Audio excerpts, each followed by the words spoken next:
Welcome to the Haddonfield Horrors podcast, where we review horror movies and horror movie franchises.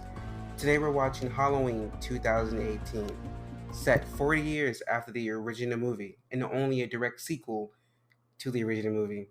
I'm your host, Mark, the horror movie fanboy. And I'm Kennedy, the horror movie noob.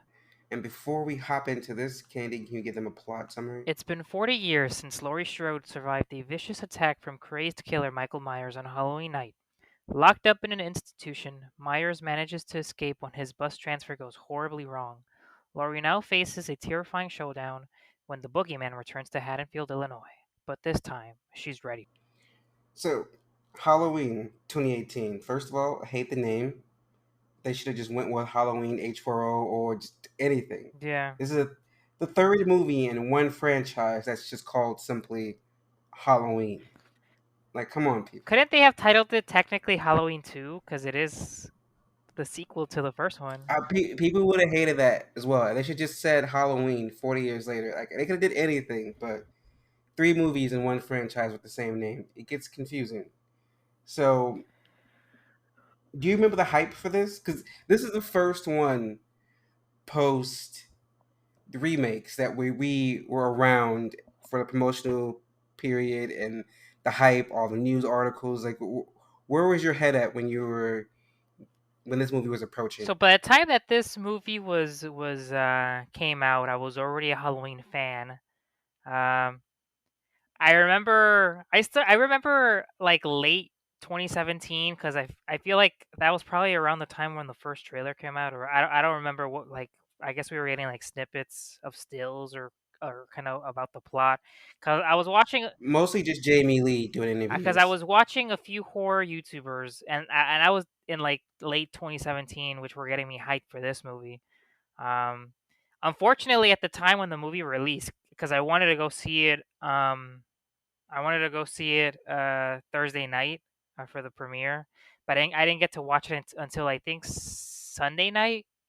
Actually, Saturday night, because that same week that the movie came out, my computer fucking broke, and I was in college at the time, so I had to get a new computer. I remember going to Best Buy and like buying the tickets after I bought the computer, bought myself a new computer. So um, I saw it at Icon.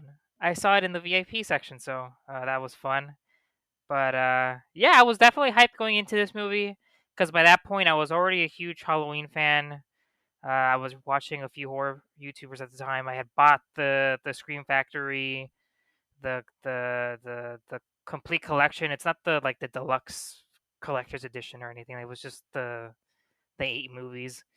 But yeah, lots of hype because a lot of the sequels were bad, and people were like, "Let's take it back to the roots. Let's go back to Halloween 1 and work from there." I remember the hype. I was all in.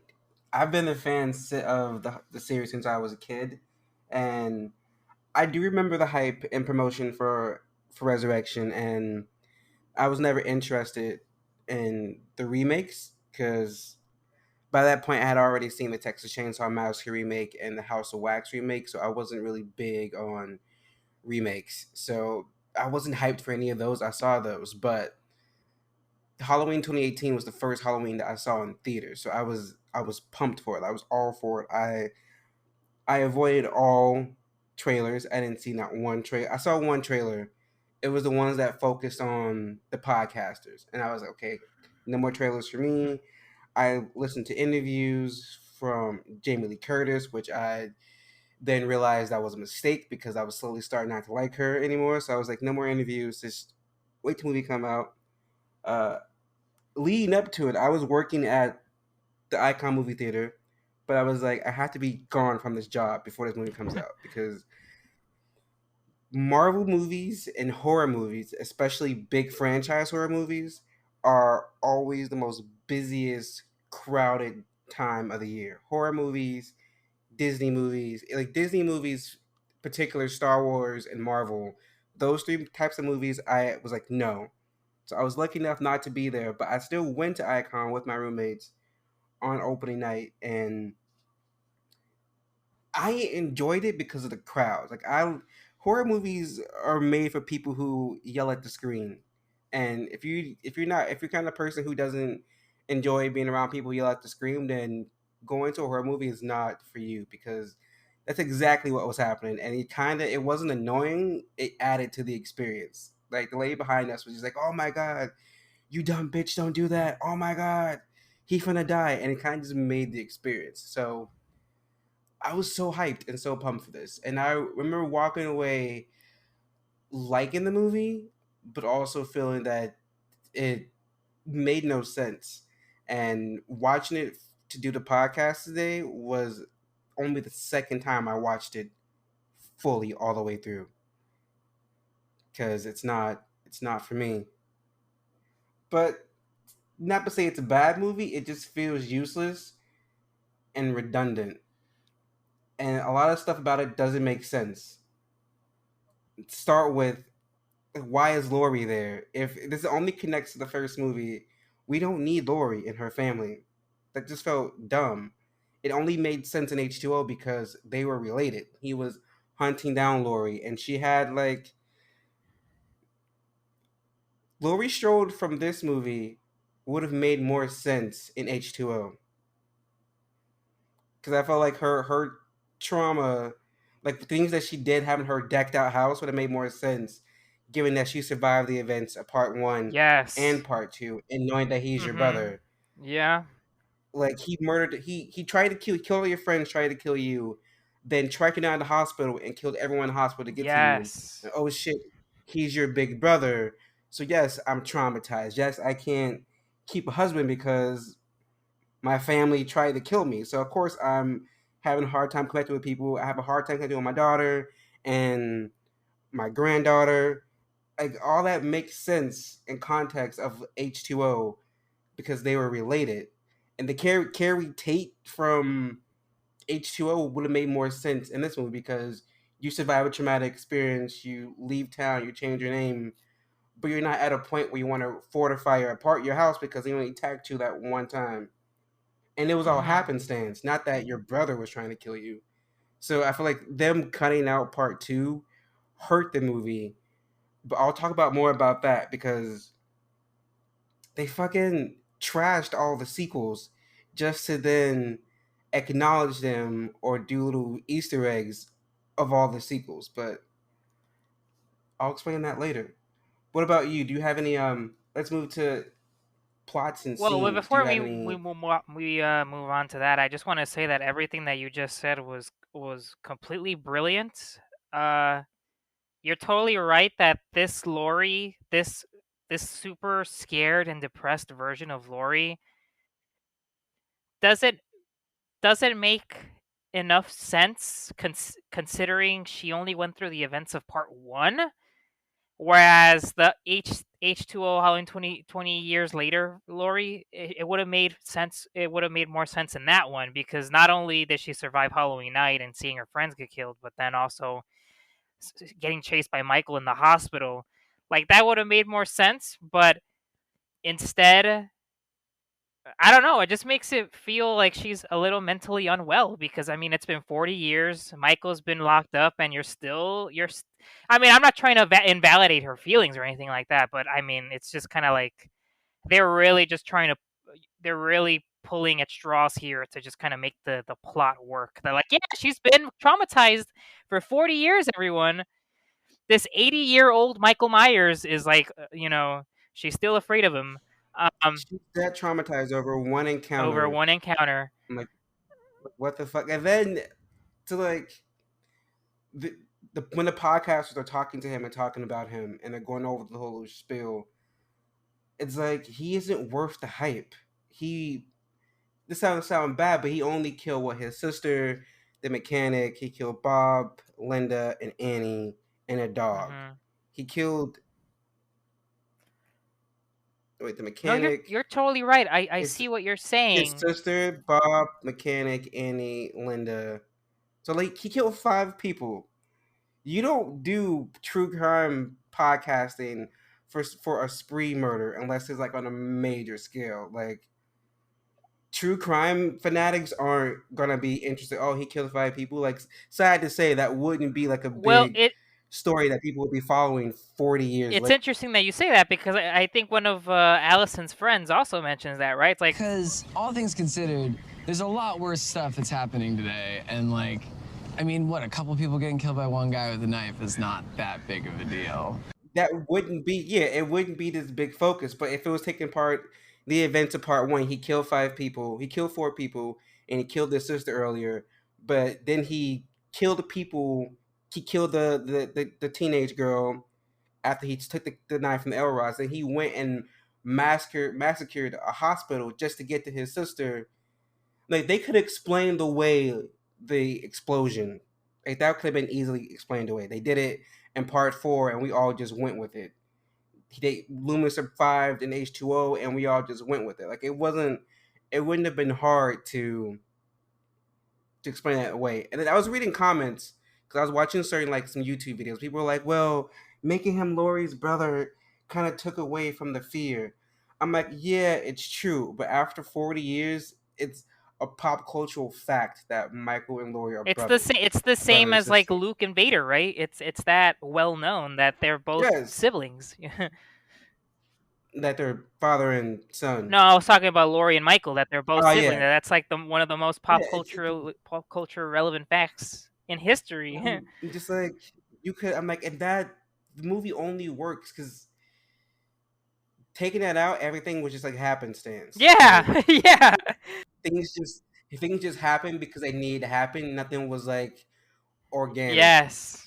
For Yeah, she was tracking him, but then for a long part, like, she knew that he escaped the bus, but she wasn't tracking him.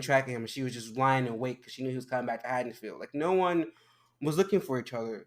Like, he that window scene when she shoots, I don't think he saw her. He was just looking at the mirror, and the mirror was facing the window. I don't think he saw her through the window at any point.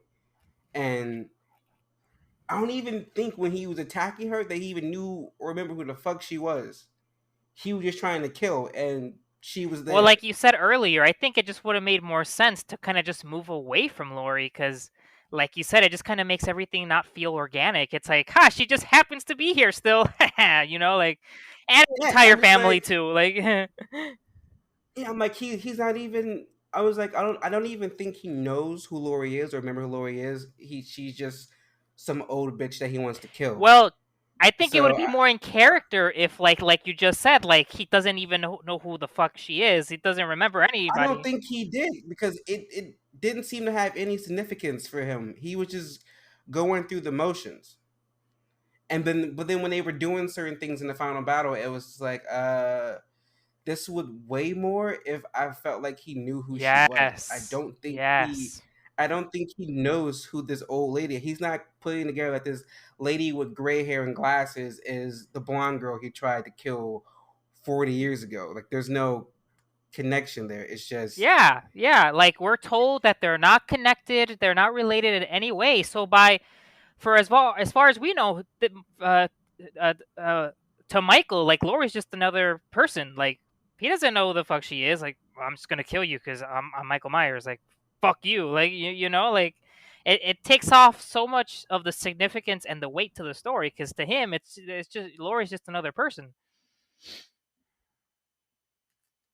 But yeah, yeah.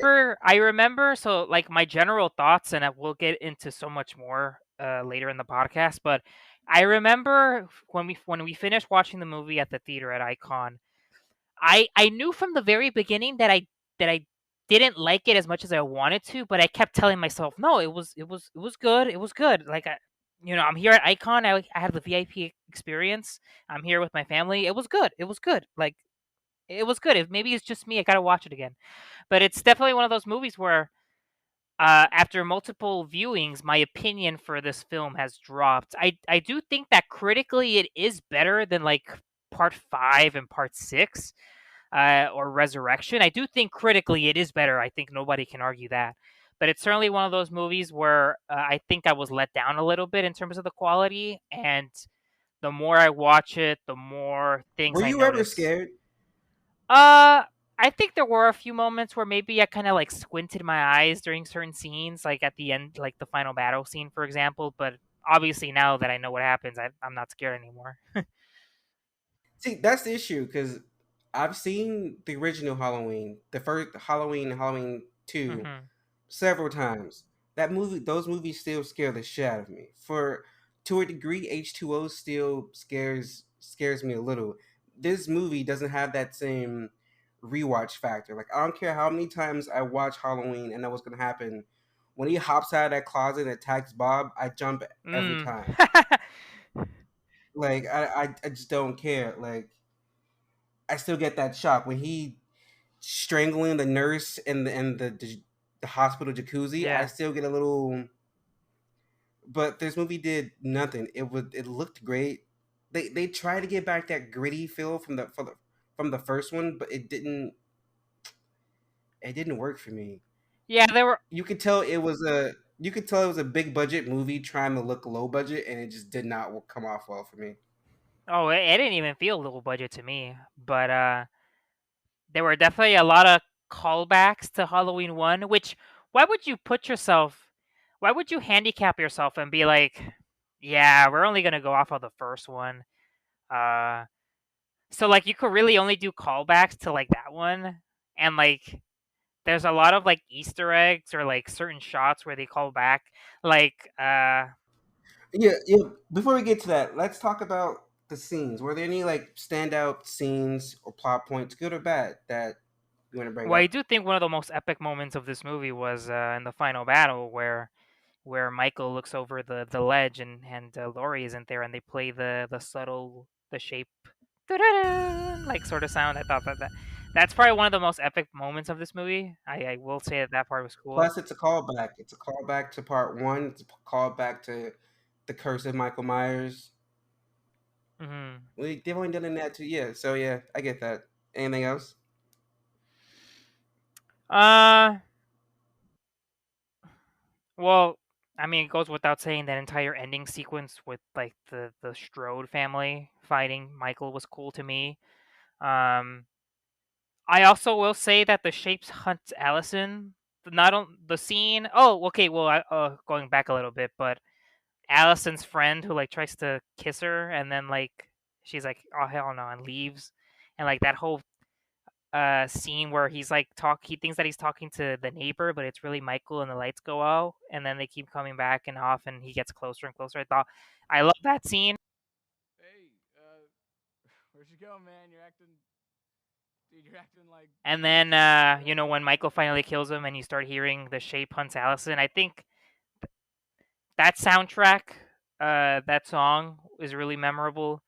Um, I mean, I'm sure some people know this, but some people don't. But like John Carpenter came back to write the music with his son and another person. Along with his son, yeah, they did a great job. That's the only part about this movie that I liked. I liked the Yeah, soundtrack. They definitely needed him with the other sequels. It was a great it comeback. was. It was because like after the third one, really, the music does stop becoming memorable. Like you don't nothing really noteworthy in terms of the music, which is unsurprisingly The because theme gets remixed a bunch. and it progressively gets worse. I think with each song, the new version of Halloween. But what about you? What are some scenes that you find memorable? Well, going back to the ending battle, I loved when Karen was like in the little trap room and she's like crying out, I'm sorry, I can't do it.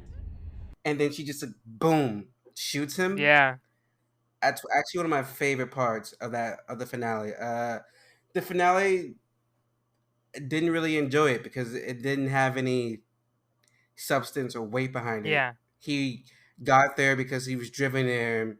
He just so happened to wake up while Sartain was driving him to past Laurie's house. He just ended up by accident happenstance. It didn't. He wasn't looking for her. She wasn't looking for him. It was. The overall ending battle didn't feel earned or needed. It just hadn't happened. But I love the dude. whole. Just imagine how much more weight that scene would have been if Michael was related to all of them, to Karen and And he Allison. was going there to get them. Like even Oh, if he purposely went and kidnapped his great niece to then drag her to Laurie's house as like bait, that would have been perfect. That would have been perfect. But no, but I didn't like all the callbacks. Some of them were dumb. Which one I really didn't like is when Laurie popped out of the dark and was like, "Happy Halloween, Michael." It's a callback to when he popped out of the dark closet from the first movie when she was backing up. I'm just like, that was not needed. And then the long take, that little like 4 or 5 minutes continuous shot when he is in the neighborhood and he goes to the house, grabs the hammer, Oh which is a yeah. recreation of the Halloween, which is a callback to the Halloween 2 scene when he gets the knife from Elrod's, but this time he actually goes in and he kills the lady. She's even wearing the same outfit that Mrs. Elrod did, from the hair rollers to the red robe. Like, I was like, okay, cool. He didn't kill the baby, which I was so happy because we had seen him kill the kid like earlier in the movie. That's true. But I guess the kid was like 13, so I guess it was like. Yeah, I guess he was And 13. Once you're then over the age of 10, it's all fair game to Michael. once you hit your teenagers, you're on his list. But then like it just kept going. He killed that lady by shoving the knife in her neck, and that's when I no longer enjoyed So it. can I say I'm something like, about that lady? I know she doesn't matter because she dies, but my sister actually speculated that she may have been like some sort of survivor or someone that went to Haddonfield High School with Laurie, because the phone call that she's having like on the phone sounds like they're talking about Michael, and she's like, "Oh fuck, he's back! Like, oh, let me go lock my door." I don't know. I think she's too young to have been in high school with Laurie, but she could have been like a kid around She Tommy's would have been age. around like she would have been alive. She would like I think like what she's speculating and that is that she must have been alive around there She will during remember, those yeah. events because the phone call that she's having, uh, they're clearly talking about Michael and she seems somewhat worried, you know. So, uh, yeah, it's off detail, but But why? But my point is, why would she be worried when he only killed 4 people in town 40 years ago, and now that he's in his 60s? There's mhm. no myth or legend or like ruthlessness behind Michael Myers' name. So they want like everyone in town or all law enforcement are like hyperactive because oh my god, he's loose again. But he escaped once, one night, 40 years ago, killed 4 people, was arrested, and he's been in Smith Grove Sanitarium locked away successfully for 40 years. Why is everyone like hyper reacting when there's no like weight or fear really behind his name? Yeah, Like the weight and fear came that he was shot 6 times, fell over the balcony, and walked away to then go and massacre an entire hospital to get to his sister. That's where the myth of the boogeyman, the shape, comes from. Not that he was shot 6 times, fell off the balcony, and then immediately arrested and was locked away for 40 which it only years. hit me until So they recently how dumb that use that. sounds. Like, so he got shot, he vanished only to get captured by the cops like 5 minutes later. Like, Stupid. And it ruins the movie. It ruins the first movie. It completely ruins it. And then uh, everything with the podcasters, for the most part, I hate it. Because with the podcasters, they were repeating all those first beats. So he escapes and he goes back to Judith's mhm. grave like he did the first time. What the fuck? And the podcasters are there, the people who just so happen to have back to the podcasters. That opening scene where they're just like with Michael and they're holding the mask behind Yeah. him, and then all the other patients are like losing their shit. I was like, what the fuck is the point of that? Like, everyone's reacting but Michael, even the dogs are barking, now the wind is blowing. Mhm. I'm like, this, you're making it all mystical and like weird again. But I thought that's why we dumped part 5 and part 6 because we didn't want all that witchy cult magic crap in here. So what the fuck is this about? And then the only part of the podcasters I do like is the bathroom scene.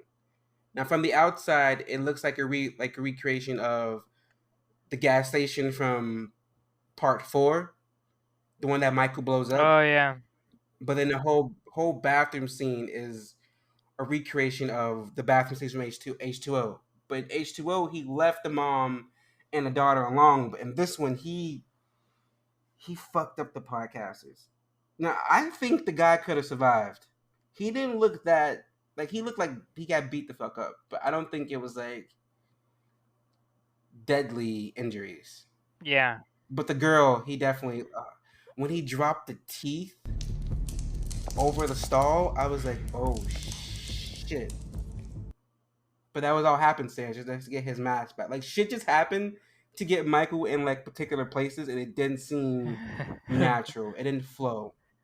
And why would he care about a mask that he stole 40 years ago and killed some people? I don't think he'd be that connected to that mask. Like, why would he be? Yeah, Like, I because they don't know. took it. The cops, I assume, took it right away after he was captured, right? So it shouldn't be anything more than disposable to him, really. And it's a 40-year-old mask. I think should be disintegrated. Like, it looks well. Even if it's in the evidence locker, it still should be more like degraded than that.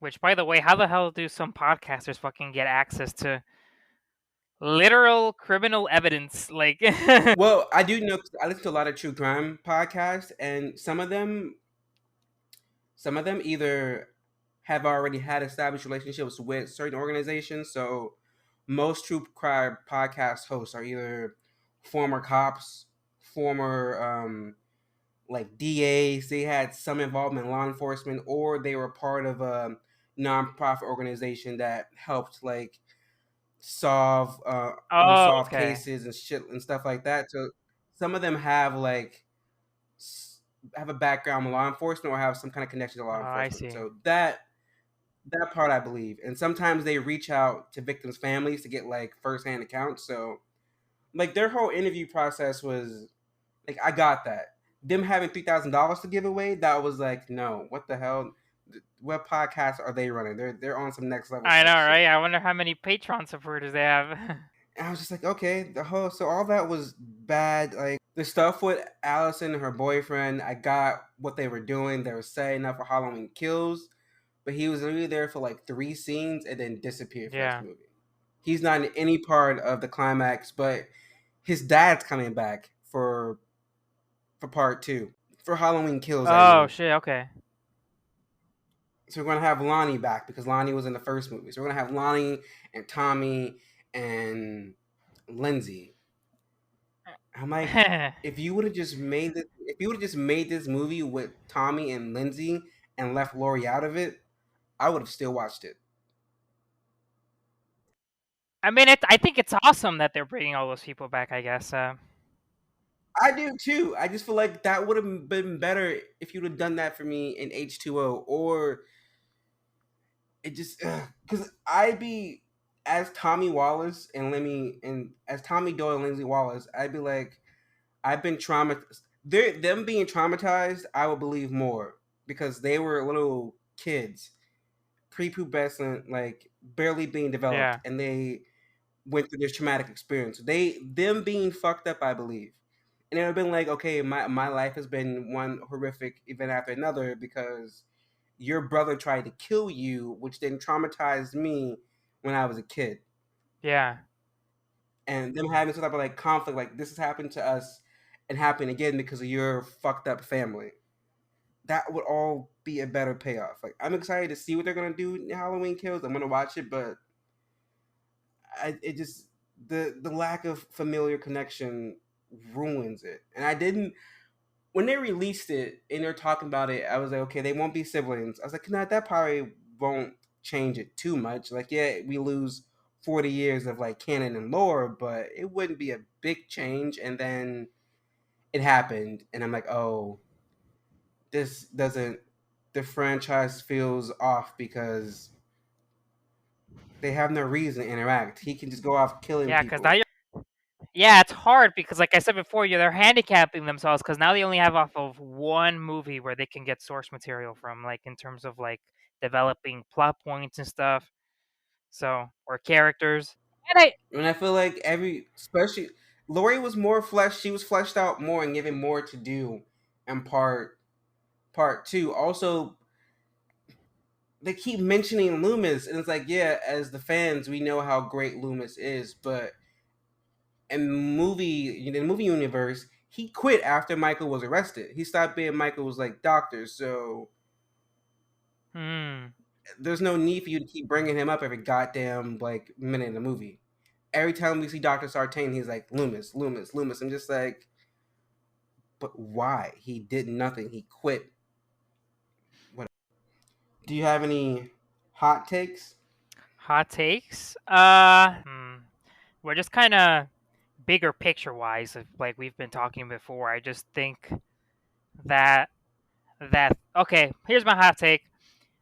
Yeah, I think the superior storyline involves the superior timeline is when Laurie and Michael are siblings. There's some purists out there that are like, nah, man, Halloween 2018 is the best. We don't. John Carpenter like absolutely hates Halloween 2, and he hates that he had to write in the sibling storyline. We just think the story flows so much better. It gives Michael a motivation when when oh, there's a reason why he's chasing Laurie because he's her sibling. Uh, yeah, this movie, it's hard. It doesn't feel organic because it's like, well, Laurie just happens to be here, and Michael is unintentionally following her because they're not actually connected in any single way. This movie just would have been so much better if they maintained that connection. This movie didn't even wouldn't have needed to be a sequel to H2O. It could have just been a sequel to the second one, and it would have worked, I think, so much better. This exact same movie, but having that connection to Halloween 2, and I think Pulling H2O by erasing all the sequels before. yeah. So my hot take is that Halloween 4, in my opinion, is a lot more entertaining. I like it a lot more. I think it's better than Halloween 2018. You know what's You know, funny? what's up? Because I've been preparing to do our ranking episode, and I have Halloween 4 above Halloween 2018. So I agree with you. Yeah, and I know that some people out there are going to disagree. Some people I remember when this movie finally came out, I think I was seeing a lot of like people, like whether they were YouTubers, like film critics, they were saying that like Halloween 2018 was the best sequel to Halloween since Halloween 2. Since And Halloween 2. So why ignore Halloween 2?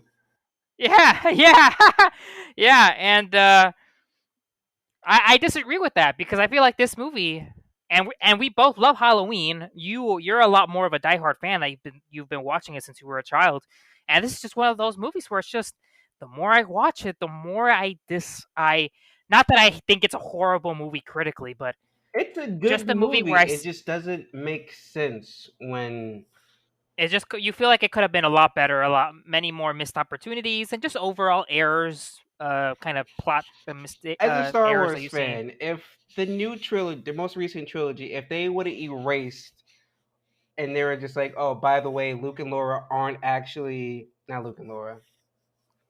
Luke and Leia. Luke and I was thinking about soap operas. Luke and Leia weren't actually Darth Vader's kids. It was all some big lie manipulated by Palpatine. How would have felt about that? Like, how that would have made you feel? Like it was all a lie. Palpatine was messing with his mind. Yeah, yeah, that would have been really So dumb. all this shit that we were forced to sit through in the prequel trilogy, all that was Yeah, all mind manipulation. That would have pissed everyone off. Like this movie yeah. pisses me off. Any more hot takes? No, I think that's my biggest one. I guess the other hot take that we had was that, even though as much as we love uh, Jamie Lee Curtis as Laurie Strode, but this is kind of like one of the more weaker. I think we like her better in H2O than we do in this one. Definitely. I like her more in Resurrection than I do in this one. But Oh speaking of shit! Jamie Oh, Lee, I avoid all like commercial like trailers and like teasers. I avoid like anything that does like let's break down my trailer. I skip all those, but I always listen to like cast interviews, and she shits so much on H2O. Like H2O wasn't good, it missed out on this, and explored this and explored that. And then doing her research for H2O episode, I did want to hear her praise it, but then to now hear her do nothing but say how trash it was, I was like, you're just trying to sell the sequel. I don't like that. Like H2O for the fans. Like I'm doing this for the fans. Okay, so then you shit on the movie that when you shit on them. You're doing this for the fans, but you shit on the movie that all the fans love just to sell the new one. Like the Holy Grail is Halloween 1, 2, and H2O, and then y'all just disrespected 2 and H2O. Like 4, 5, and 6 have their fans, and Resurrection has their fans, but everyone universally knows that those 4 are just they're there. But 1, 2, and H2O are the ones that we all fucking hold up. We compare every movie to those 3, and she just shit on them all. And then to shit on all the sequels, but then to have callbacks to all the sequels.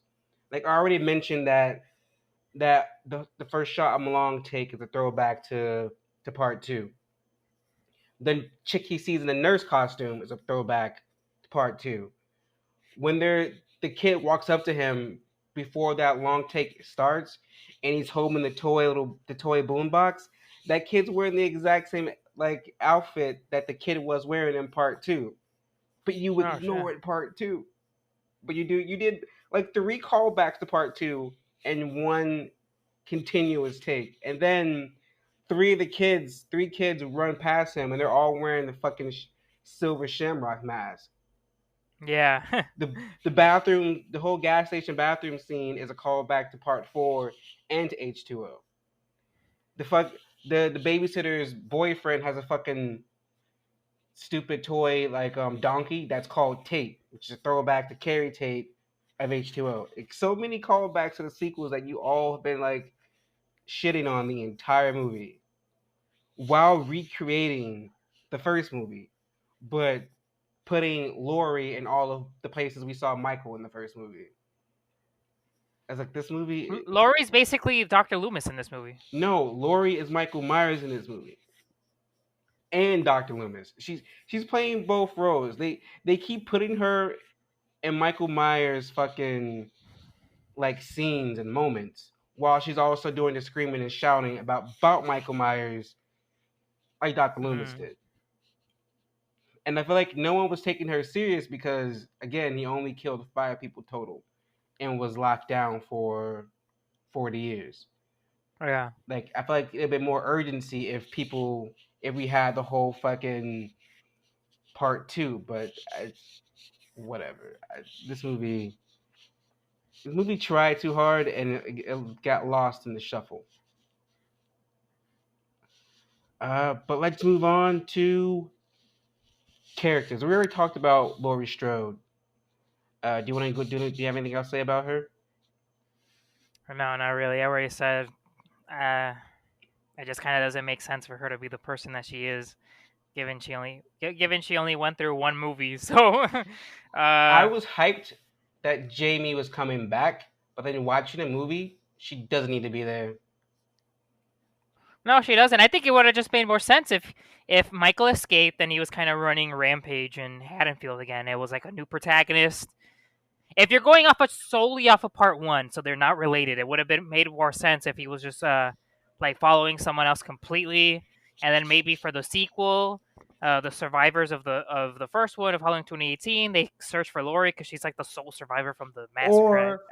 Or see, I had a fucking like idea, but the idea only works if they were siblings. I was gonna say, like, have it open with like Laurie on her deathbed and then she dies, and then the podcasters come in, and then they go to Michael and be like, and they inform him that Laurie died, and then that's what sets him. Laurie died, and she survived by her daughter and her granddaughter, kind of the same way they mentioned. They kind of mentioned around him that Jamie was alive. Like, do that same thing, and then that sets him on his escape, and it's like Like, redo Halloween 4, but better. But Yeah. let's actually see Jamie die of like a disease or something, and then just go from there. And now that she's dead, Michael can now be like unleashed on Haddonfield again, Yeah. because he missed out on killing his sister, but he still has a niece and a grandniece that he can take care of, or deal or take out basically. But that only Mhm. works if they were siblings. Laurie's not needed in this movie. We didn't need all the fanfare. It was just for tickets. She wasn't needed. But speaking of Laurie's daughter, what about you? Have anything to say about Karen Nielsen? I know this movie focuses more on Allyson than like Karen, but I thought it would have been actually cooler if we focused more on Karen. Just because I mean that's literally Laurie's daughter. I mean, you know, At least she's coming back for a sequel, because we saw John that one movie and never fucking saw him or mentioned him ever again. Only scene I didn't like was when Karen was telling Allison about like her mom training her, like very like John Connor style, like training montage type yeah, shit. yeah, I've spent my entire life trying to get over the paranoia and neuroses that she has projected on me. The line reading was flat. It was flat. yeah. It was. Yeah, but I mean, I thought Karen and Allison did fine. I think we'll probably focus a little bit more on Allison and Halloween Kills, from what I understand. But uh, Let's talk about Allison. What'd you think about Laurie's granddaughter? yeah, I think she was a lot more memorable. I think I liked her. I think she was a lot more memorable than like the final girl from Resurrection, uh, or I or like enjoyed her Tina, for more than example. Laurie. Yeah, because I guess because she's I guess she just uh believes in Laurie and kind of like the legend of Michael more than Karen does. Uh, but again, we were kind of talking about earlier. Well, that legend doesn't really make sense anymore because he only killed 4 people. But I liked her. I still liked her. You know, hey, she was badass. Uh, especially in the final battle. I assume we're gonna see her have in more action and Halloween Kills. Um, but I don't know if you were to ask me like who do you prefer, Rachel or Allison? I think that's hard because I think I like them both. I think she was cool. I think she's good. I think she would have been better if if we were talking about earlier where you didn't have Laurie involved, but if Allison was like the new final girl, I think I would have been totally cool with that. Or I think your even if character like was cool. Laurie died and then Allison went to the sanitarium, was like, my grandmother died. You son of a bitch. You're the reason why everything went wrong in her life, and we didn't have a connection. I want you to burn in hell, and that's what ticked him off. That now he has to go get Allison because she just riled him up like that. I don't know. But I liked Allison. I liked her connection with her grandmother. I think she was trying to still build a gap that while her mother was like, my mom is crazy. She's like, well, maybe grandma has a point. Like I kind of enjoyed Yeah, that. Her whole relationship drama was annoying, but whatever. But speaking of that, yeah, let's talk about Cameron, the son of Lonnie, one of Tommy Dole's bullies. I kind of like that they had a connect that they had two connections to the first movie. It's kind of wasted, but I guess we're gonna see more of him in Halloween Kills. But he yeah. was good. It was nice to look at. What do you think? Yeah, I certainly don't hate Cameron. I look forward to watching more of him because I mean we know that he's alive in Halloween Kills. There's actually a still. Actually, I won't say anything because I know that you don't want to walk into that movie knowing as little as possible. So I look forward to watching him more because he's like the right type of douchey boyfriend, and like he kissed some other chick at the Halloween Through party. her phone and Uh, pudding. Yeah, I would assume this is just a prediction. I would assume he's gonna have a bigger role in the next 2 movies because I feel like they wouldn't just make him related to an original character for no reason. And then bring back the original character also. Yeah, so I look forward to watching him a bit more in the next movies. Yeah, I don't have really nothing more to say. He's not really involved in this movie too much, besides like, hanging out with Allyson and his parents, and then the Halloween party. Used him to set up because they're going to explore him more in Halloween Kills. It was just a Yeah. setup. Yeah. What about Dr. Frank? I mean, Deputy Frank Hawkins. The man who arrested Michael. Okay. Yeah, I think he's likable. I would love to see a flashback to where where you see the cops capture Michael, but maybe that'll be showing. That's actually too confirmed. Much. They're actually gonna. I know. Only thing I knew, I was spoiled about because I was doing Wikipedia research. They casted a young actor to play Deputy. That's cool. Deputy Hawkins, and then they're gonna have somehow they're gonna have like footage with him interacting with Dr. Loomis. So they are doing. Oh, I look forward to that. And they casted the young Michael, so they are doing that. Yeah, I definitely look forward to that. Definitely. I think Hawkins is a very likable character. I don't think he's as legendary as Sheriff Brackett, but I think he did what he had to do well. Brackett or Meeker, and Brackett's coming back next movie. And he is. Hawkins isn't even the sheriff; he's a deputy. The black guy with the hat is the sheriff, but we only see him for like 2 scenes. Yeah, but he's coming back in Halloween Kills. They introduced so many characters and then did nothing with them so they can be there for the next 2 sequels, which is like. That's true. I guess whatever, but he was good. We won't see him in the present day anymore because he died. Because he's dead. So we're going to see like flashbacks, but I like Will Patton, but too bad. So Dr. Sartain, what are your thoughts on him? I see a lot of people, as people refer to him as. I see there's like mixed feelings towards Dr. Sartain. The thing about I don't know if this was confirmed but from what I understand, because I saw another horror YouTuber talk about this, but apparently Sartain was supposed to be like the new Michael in like the original script or something. Which I think would have been funny. The scene I didn't like though was him putting on the mask. That just looked off. Like a dude just seeing Dr. Sartain with the Michael mask as he's putting Michael in the vehicle. I didn't like that. I think you could say that personally I like Sartain. I think he's a new twist. He's certainly different from Dr. Loomis, because whereas Loomis wanted to kill Michael like as soon as possible, Sartain wanted to study him more. So I thought that was interesting.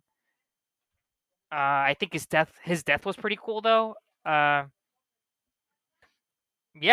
I like Sartain. I know a lot of people don't. I liked him up until he put the mask on. Yeah, that was definitely like the awkward moment. That crossed the line. Yeah. What are you people doing? Why is he wearing a fucking mask? Like, come on. But his like drive to see Michael in the wild, and the one thing I hated is that everyone was so fucking obsessed with hearing Michael talk or speak, like the podcasters were, and Dr. Sartain. I think someone else mentioned it. I'm like, why is this like a fucking plot point where we need to hear Michael speak? Like, that's a good point. Yeah. Whatever. But last but not least, I broke it up. When I wrote it down, I broke it up in 2, but Michael Myers.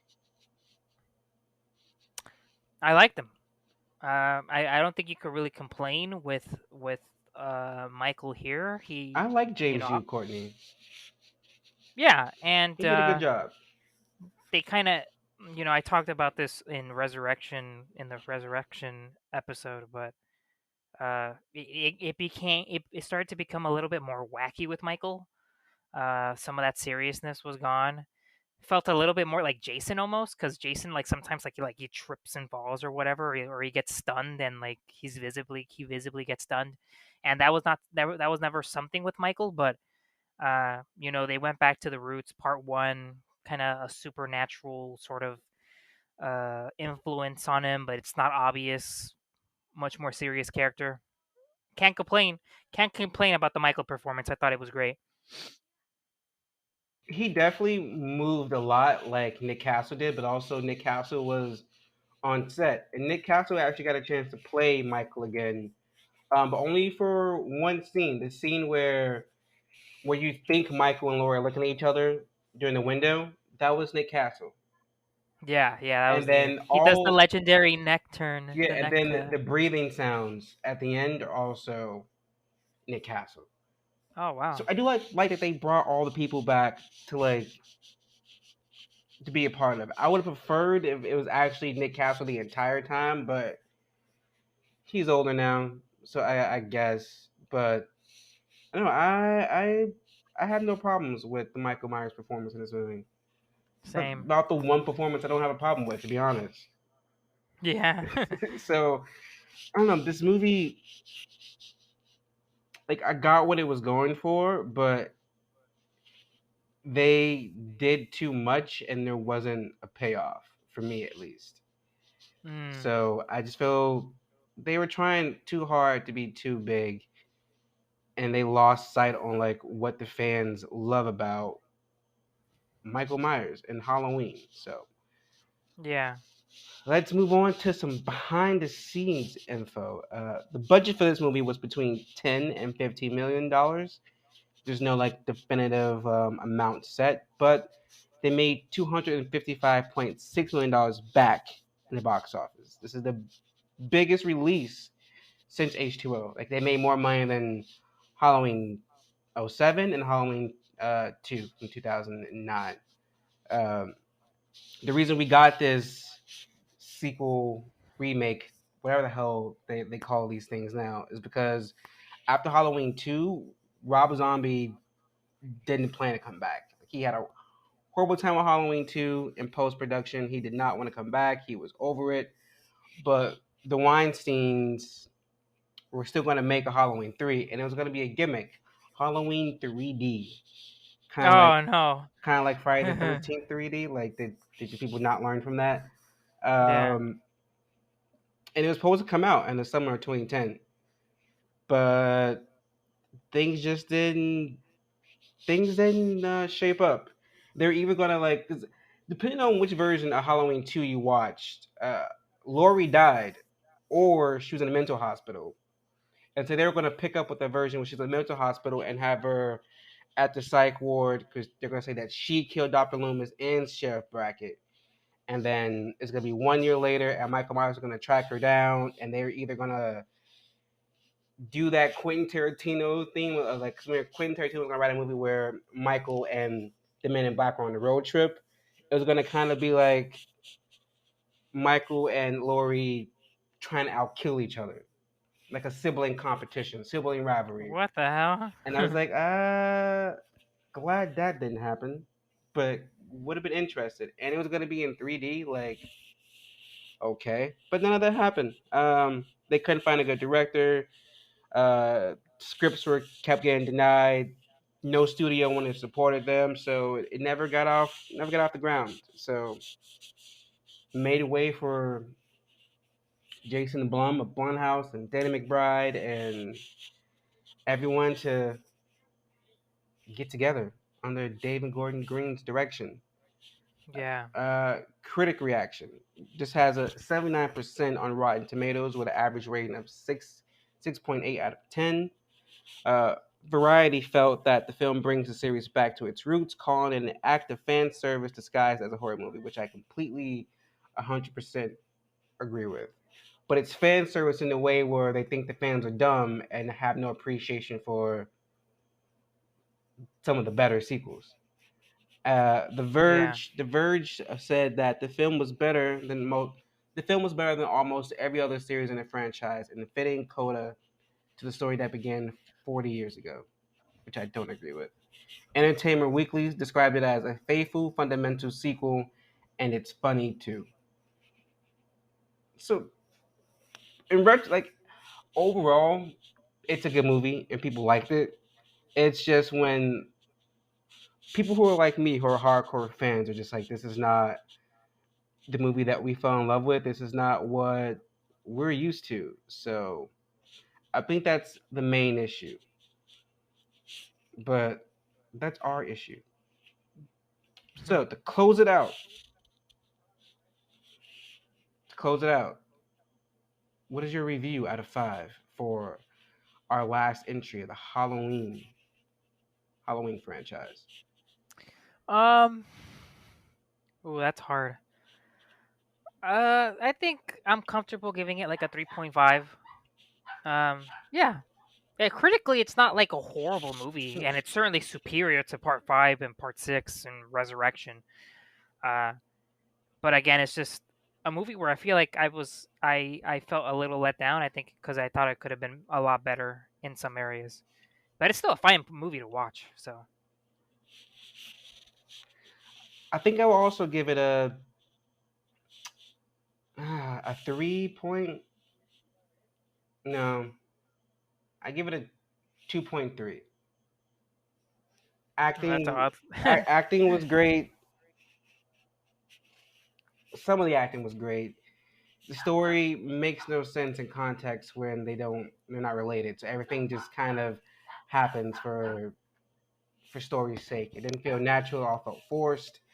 So yeah, it's a 2.3 for me, which might be a little controversial, but I don't care. But It's folks, only our opinions. We're not the be all end all of film criticism. So yes, and like assholes, everyone has them.